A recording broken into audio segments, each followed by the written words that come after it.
Começa agora o Jornada. Todas as semanas nós fazemos uma viagem pelo país para que você possa acompanhar ações e projetos da Justiça do Trabalho.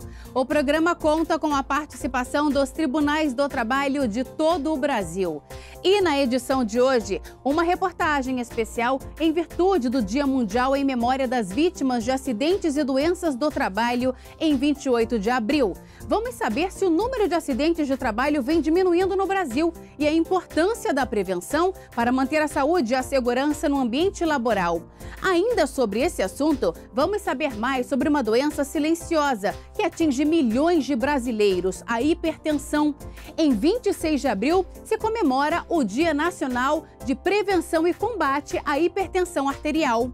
Direto de São Paulo, o programa mostra ainda qual é o papel de uma testemunha em um processo trabalhista. E no quadro Meu Trabalho é uma Arte, vamos ver como são feitos os terrários, também conhecidos como microjardins. Tudo isso e muito mais no Jornada, que já está no ar.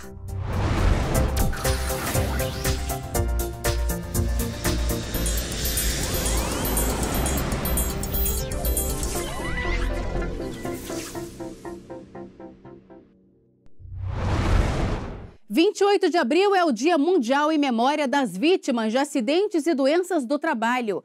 A data é um alerta para a importância da prevenção de acidentes como uma forma de resguardar a vida e a saúde de trabalhadores.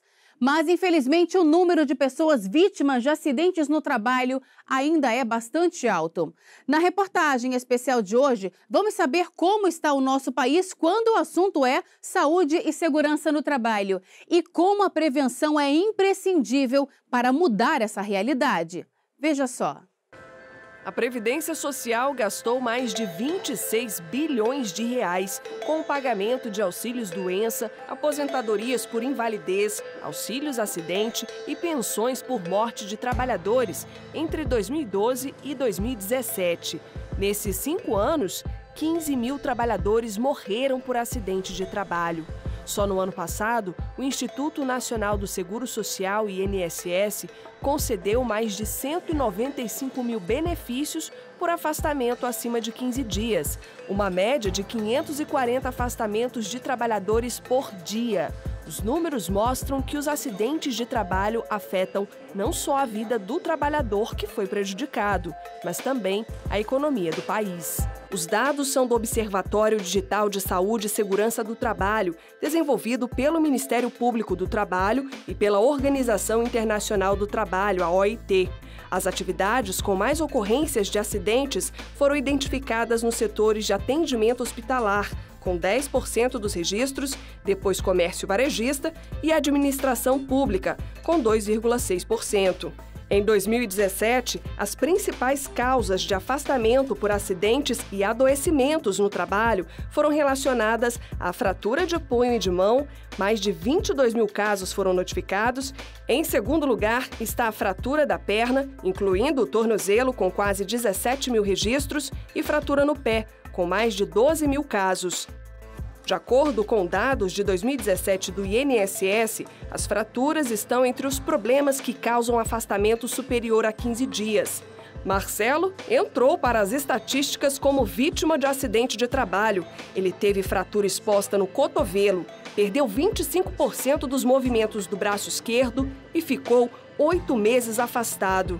O cinegrafista sofreu uma queda após arrumar a iluminação do estúdio de filmagem. Fui subir numa escada para fazer uma iluminação e acabou que a escada abriu, balançou, não sei como é que foi direito, só que eu caí no chão, numa altura mais ou menos de 5 metros, né?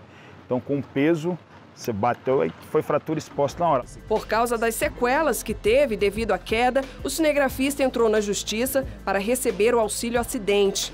Para ele, o incidente poderia ter sido evitado se a empresa tivesse tomado alguns cuidados, como fornecido o EPI, equipamento de proteção individual.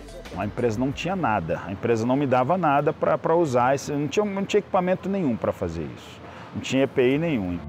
O engenheiro de segurança do trabalho, Paulo Celso, explica que apenas o uso do EPI não impede acidentes. O equipamento de proteção individual, ele não evita o acidente. Ele pode reduzir um dano, né, uma consequência de um acidente que aconteceu.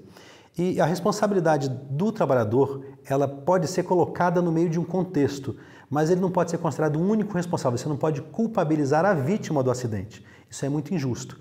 Você tem que saber que tem uma condição da empresa que levou aquele trabalhador até uma situação de risco e essa situação de risco gerou o acidente. Geralmente são vários fatores, várias causas que levam o trabalhador a chegar nessa condição. Ele pode ter contribuído em parte, sim, mas nunca vai ser a responsabilidade única do trabalhador e da vítima. O Brasil é o 4º país no ranking mundial de mortes por acidentes no trabalho. Segundo o estudo realizado pelo Ministério Público do Trabalho, desde o início de 2017 até março deste ano, a cada 4 horas e meia, um trabalhador brasileiro morreu vítima de acidente de trabalho. O descumprimento de normas básicas de proteção e a falta de informação dos profissionais são as principais causas de morte por acidente de trabalho. Para conscientizar a sociedade sobre a importância da prevenção de acidentes e do adoecimento ocupacional, o Ministério do Trabalho lançou a Campanha Nacional de Prevenção de Acidentes de Trabalho, a CAMPAT 2018. Prédios públicos, como o TST, foram iluminados com a cor verde, em homenagem às vítimas de acidentes e doenças do trabalho. Este ano, a ação reforça a importância de notificar doenças do trabalho. Isso porque os registros nas CATs, comunicações de acidentes de trabalho entregues ao INSS, nem sempre são totalmente preenchidos por causa do desconhecimento em relação às doenças causadas pelo trabalho. Nós temos os 2 tipos de doença, a doença comum e a doença decorrente de um acidente de trabalho ou equiparada a acidente de trabalho. A doença ocupacional equiparada a acidente de trabalho, ela ocorre quando é verificado que aquela doença contraída pelo agente está relacionado diretamente, tem um nexo causal no seu trabalho, ou indiretamente, que tem uma concausa e aquela concausa agrava a doença. Ela é verificada quando uma pessoa ela é encaminhada ao INSS, o INSS, ao fazer a perícia, verifica que aquela doença está no código B91. O B91 é uma doença que é equiparada a acidente de trabalho. Existem diversos tipos de doença ocupacional. Dentre elas, e a jurisprudência hoje tem oscilado muito, é a depressão. Porque a depressão antigamente era tratada como uma doença multicausal, na sua grande maioria. Hoje já se verifica muita depressão decorrente do próprio trabalho. As anotações relacionadas a doenças ocupacionais no Brasil representam menos de 2% das comunicações no país e apenas 1% dos óbitos de trabalhadores são registrados. Enquanto as estatísticas de acidentes de trabalho são contabilizadas com mais facilidade, as doenças ocupacionais não são. De 2012 até 2017, os números mostram queda nos afastamentos por doenças do trabalho. A dorsalgia, dor nas costas, por exemplo, que afastou do trabalho pouco mais de 26 mil trabalhadores em 2012, no ano passado contabilizou 12.073 afastamentos. Sem informações precisas sobre as doenças ocupacionais, as estatísticas não acompanham a realidade. A coordenadora do Programa Nacional de Prevenção de Acidentes de Trabalho, ministra do TST, Delaide Miranda Arantes, observa que com o aumento da informalidade no mercado de trabalho, por causa da crise econômica que afetou o país, a subnotificação pode piorar. O risco da subnotificação, ele agora aumenta com a implementação da reforma trabalhista, da lei da reforma trabalhista, porque foram criados alguns contratos precários, contrato intermitente, a terceirização foi ampliada e o contrato autônomo, né, são modalidades contratuais que com certeza vai aumentar a subnotificação. É uma preocupação que nós temos. Em relação às empresas que contratam trabalhadores, a ministra reforça que uma das funções da Justiça do Trabalho é conscientizar os empregadores sobre a importância de atuar preventivamente na segurança do trabalho. Uma grande contribuição da Justiça do Trabalho para a prevenção é quando a Justiça do Trabalho julga os pedidos de reparações, de indenizações de danos morais, de danos materiais, as ações de indenizações decorrentes de acidente do trabalho ou de doença do trabalho. Porque essas ações, elas têm dois objetivos principais. Um é o reparo da vítima e o outro é o efeito pedagógico. Porque na medida em que a empresa se vê na obrigação de reparar aquele dano que foi causado, ou por negligência, ou por falta de utilização dos equipamentos de proteção, ou por não ter implementado medidas preventivas, esse efeito pedagógico da condenação, com certeza ele se reveste em medidas preventivas, porque é muito mais vantagem para a empresa investir em prevenção do que depois arcar com as consequências das indenizações, e não é só das indenizações, porque tem a consequência da produtividade, porque interfere na produtividade, tem as consequências emocionais para o trabalhador, para a família do trabalhador. Os prejuízos para a empresa, eles são enormes, e aí eu retorno na questão da importância da prevenção de acidentes do trabalho e de doenças que decorrem do trabalho. No próximo bloco, no quadro Saúde e Segurança no Trabalho, uma doença silenciosa, a hipertensão. E ainda hoje, no Meu Trabalho é uma Arte, vamos ver como são feitos os terrários, também conhecidos como microjardins. Nós voltamos em instantes.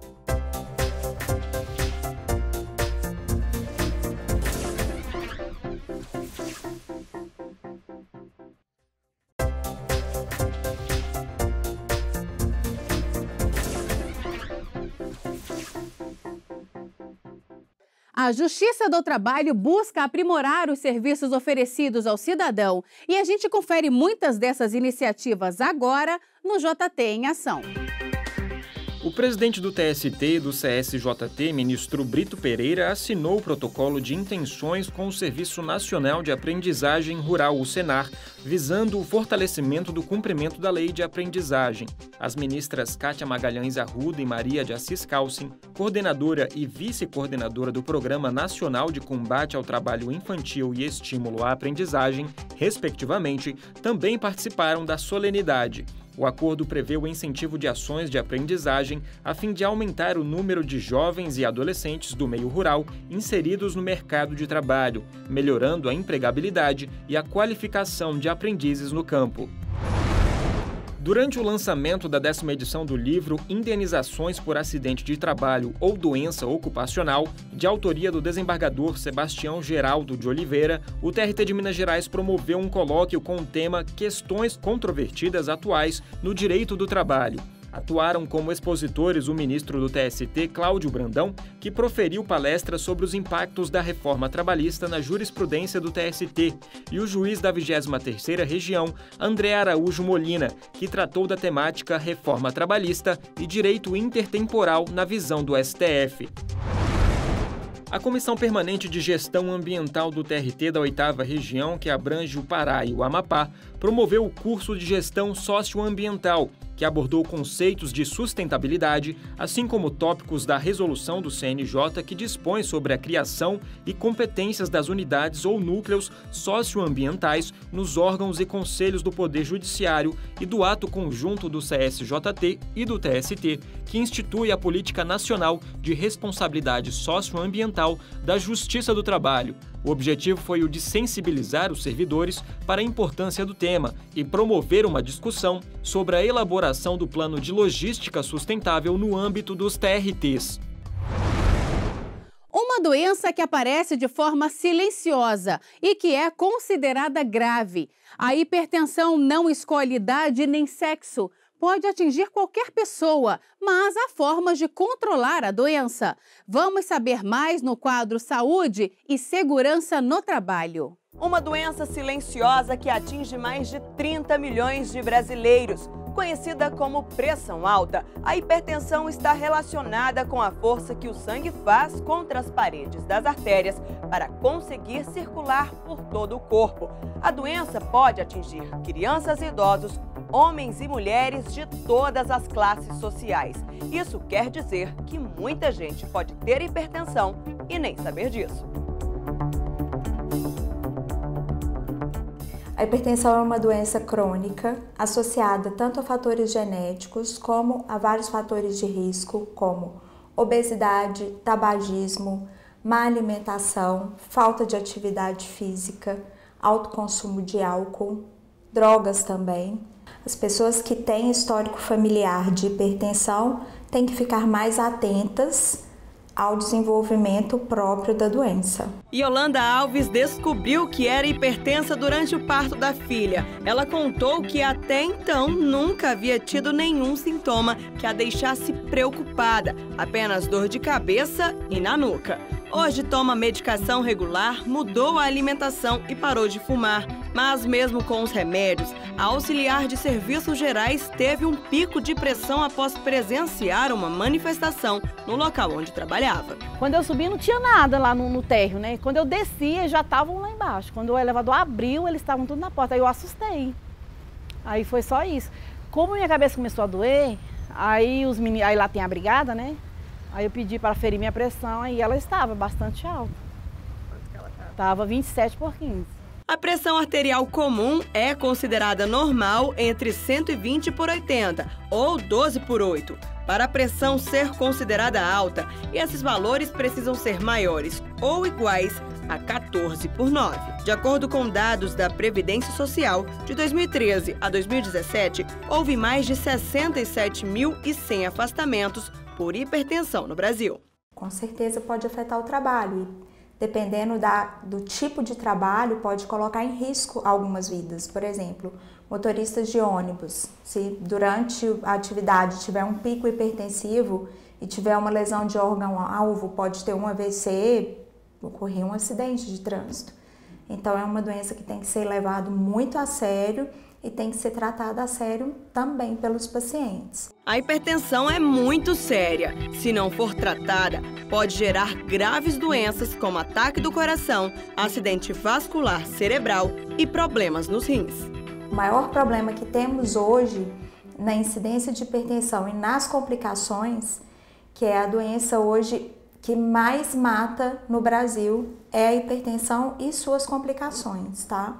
São as mortes por doenças cardiovasculares. A hipertensão é a principal causa de morte por doença cardiovascular. Mas a doença tem tratamento. Segundo a médica, em alguns casos, basta a mudança de estilo de vida para controlar a pressão. Mas há outros em que é necessário o uso de medicamentos. Isso daí vai muito do individual. Alguns pacientes, a gente pode iniciar medidas não farmacológicas, que são apenas orientações quanto à mudança de estilo de vida, que são orientações dietéticas.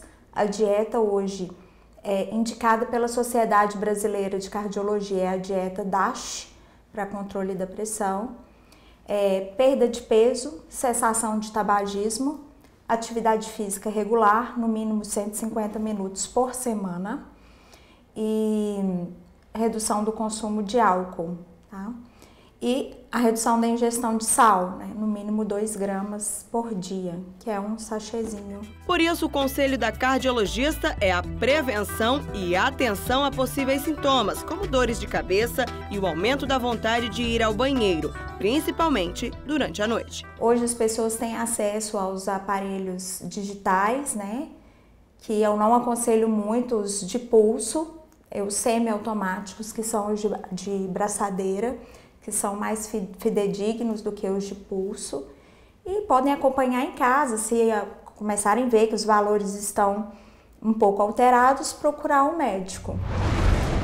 No próximo bloco, direto de São Paulo, qual é o papel de uma testemunha em um processo trabalhista? E no Meu Trabalho é uma Arte, como são feitos os terrários, também conhecidos como microjardins? Nós voltamos daqui a pouco.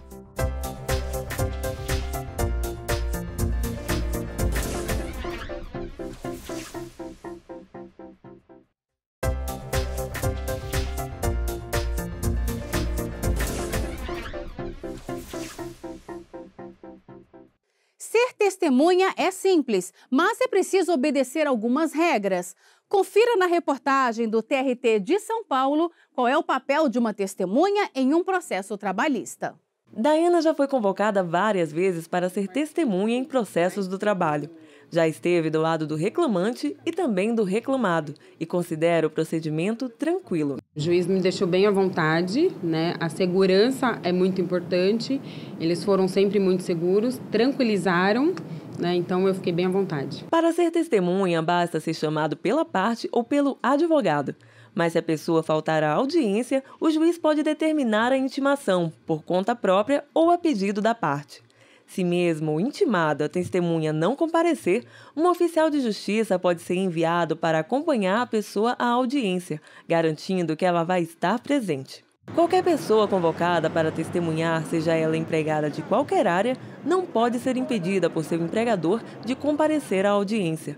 A garantia está prevista nos artigos 729 e 822 da CLT, como explica o juiz Marco Antônio, da 27ª Vara do Trabalho de São Paulo. Basta que ela peça um comprovante de comparecimento que toda a vara entrega, toda a secretaria fornece no ato, e ela apresente isso para o empregador. O empregador, por disposição expressa legal, não pode efetuar o desconto. Se efetuar o desconto, esse é um desconto irregular que pode vir a ser acionado na justiça por isso. Ou pode, inclusive, reclamar junto ao sindicato de classe. Uma vez na sala de audiência, a testemunha não pode mentir.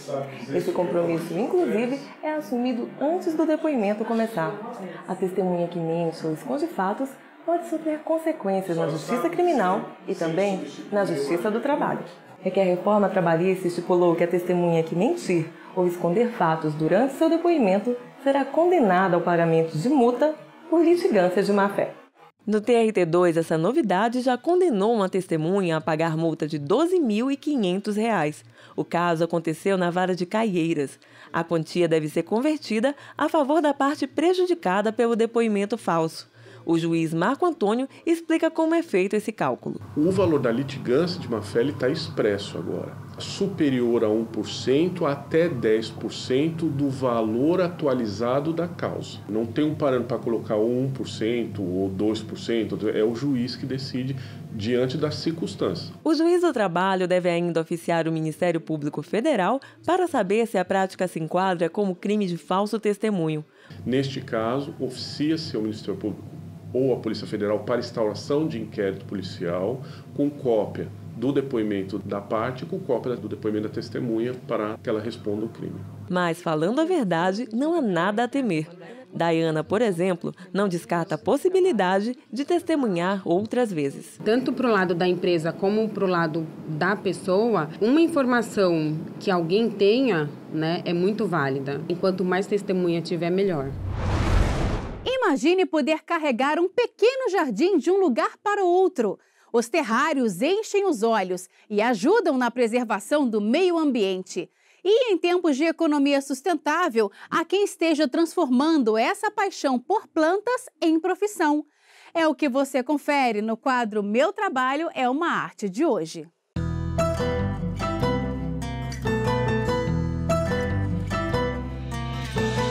Meu nome é Laura Furtado, eu tenho 24 anos e eu sou artesã, trabalho com terrários. Comecei a fazer os terrários em dezembro de 2016. Começamos vendendo para amigos próximos, com o intuito, na verdade, de comprar uma câmera fotográfica, porque ele gostava muito de fotografia e aí a gente queria mexer com fotografia. Aí a gente começou a fazer, começamos a gostar, foi dando certo e conseguimos comprar a câmera, mas o pessoal foi gostando, foi tendo muita aceitação e aí a gente foi continuando. O meu namorado, ele é agrônomo, a gente somou as nossas paixões, os dois apaixonados pela natureza, por plantas, e aí a gente somou essa paixão e começou a fazer os terrários.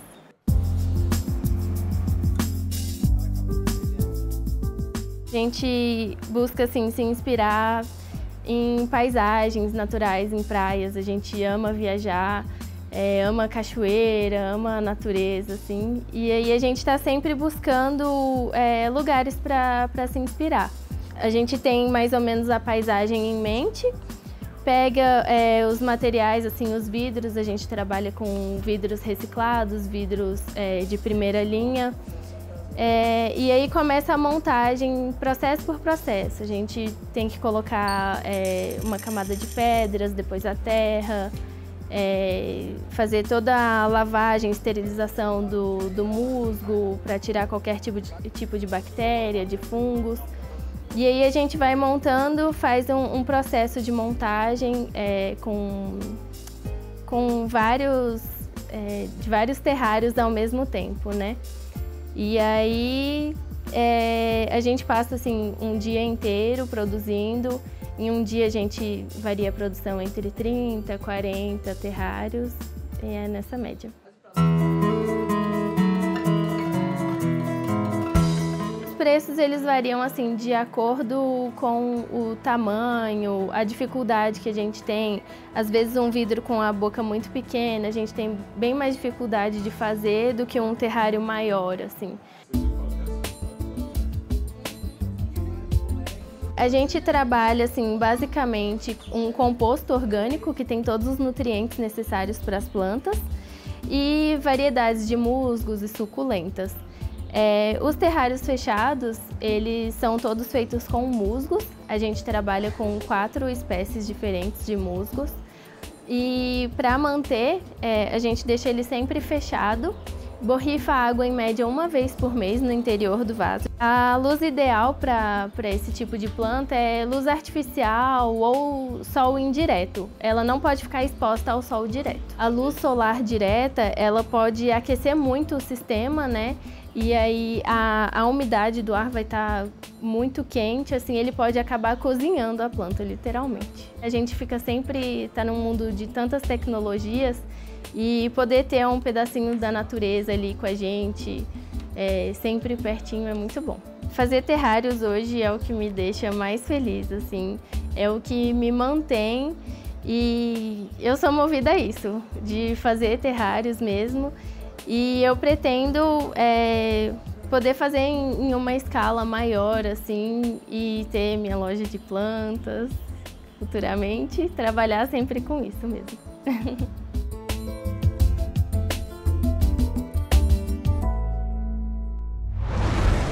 E o Jornada fica por aqui. Muito obrigada pela companhia e até a próxima.